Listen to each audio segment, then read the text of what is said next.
Kuna siku mimi niwe kuchukua simu ya dadangu, nikaa naangalia namna ambavyo anamtongoza. Nikakuta dada anakubali kizembe sana yani.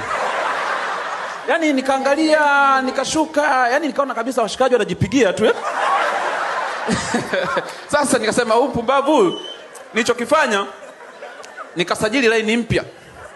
Nikasema labda huko alikuwa anapitiwa nijaribu kumtongoza mimi. Sasa sikumtongoza peke yake, nikajua labda ni ugonjwa wa familia, nikana mtongoza na mzee ila mimi. Wote wawili. Nikaanzaga na dada. Nikamwambia Rebeka mambo poa. Nani? Nikamwambia Lusako. Majina Mbeya hayo. Kaniambia okay, niambie Lusako. Nikasema poa mzima. Nikasema huyu ameanza kukubali tayari, mzembe huyu. Sasa mimi na chat naye, niko hapo namwangalia hapo sebleni. Mwambia poa, anasema tunaweza kuonana Jumamosi. Akasema hapana, nasafiri naenda South Africa. Nilicheka pale sebleni. Mpaka yeye mwenyewe alishtuka. Akasema wewe unacheka nini? Akasema kuna watu waongo. Nikashangaa mwenyewe ananijibu hata mimi mwenyewe sipendi sana uongo. Watu naona ananidanganya hapo hapo. Nikajua labda hii tatizo lilianzia kwa wazazi. Nikaanza na mzee siku moja.